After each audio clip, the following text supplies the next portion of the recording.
നാഗ്ജി അന്താരാഷ്ട്ര ഫുട്ബോൾ ടൂർണമെന്റിൽ റുമാനിയൻ ക്ലബ്ബായ റാപ്പിഡ് ബുക്കാറസ്റ്റും യുക്രൈൻ ക്ലബ്ബായ എഫ്സി വോളൻലിറ്റ്സും സമനിലയിൽ പിരിഞ്ഞു. ആവേശം കയ്യാങ്കളിയോളം എത്തിയ മത്സരത്തിൽ ഇരു ടീമുകളും ഓരോ ഗോളടിച്ചാണ് സമനില വഴങ്ങിയത്.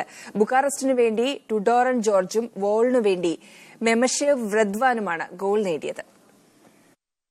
യുക്രൈൻ ലീഗിലെ വമ്പന്മാരായ എഫ്സി വോളൻലിറ്റ്സും റുമാനിയൻ ക്ലബ്ബായ റാപ്പിഡ് ബുക്കാറസ്റ്റും ഏറ്റുമുട്ടിയപ്പോൾ അത് തുല്യശക്തികളുടെ പോരാട്ടമായി.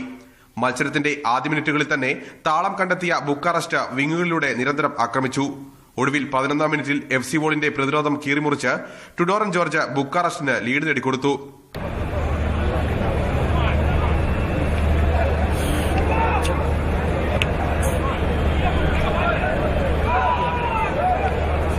പതിയെ അക്രമം കടുപ്പിച്ചെങ്കിലും എഫ്സി വോളിന് ഗോൾ നേടാനായില്ല.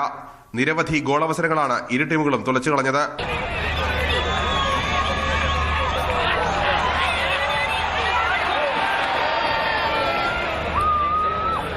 ഒടുവിൽ എഫ്സി വോളിൻ അധ്വാനിച്ച് കളിച്ചതിന് ഫലം കണ്ടു. 57ാം മിനിറ്റിൽ ക്രാവ്ചെങ്കോ സെർജി നീട്ടി നൽകിയ പന്ത് ഒന്നാം തരം ഹെഡറിലൂടെ മെമഷേവ് റവ്ദാൻ വലയിലെത്തിച്ചു.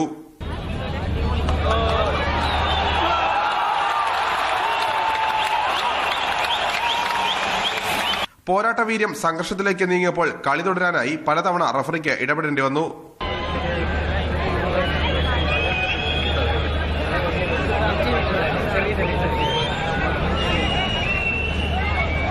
വിജയത്തിനായി അവസാന മിനിറ്റുകളിൽ ഇരു ടീമുകളും ഉണർന്നു കളിച്ചെങ്കിലും ഗോൾ മാത്രം പിറന്നില്ല.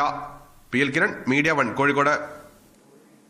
കോഴിക്കോട് നടക്കുന്ന നാഗ്ജി ഫുട്ബോൾ ടൂർണമെന്റിൽ ഇന്ന് അയർലൻഡിൽ നിന്നുള്ള ഷാംറോക്ക യുക്രൈൻ ക്ലബ്ബായ നിപ്രോയെ നേരിടും. പാട്രിക് ഫെർലോൺ പരിശീലിപ്പിക്കുന്ന റോവേഴ്സ് ഒന്നാം നിര ടീമുമായാണ് എത്തുന്നത്. ഐറിഷ് ലീഗിൽ കഴിഞ്ഞ തവണ 3ാം സ്ഥാനം നേടിയ ടീമാണ് റോവേഴ്സ്.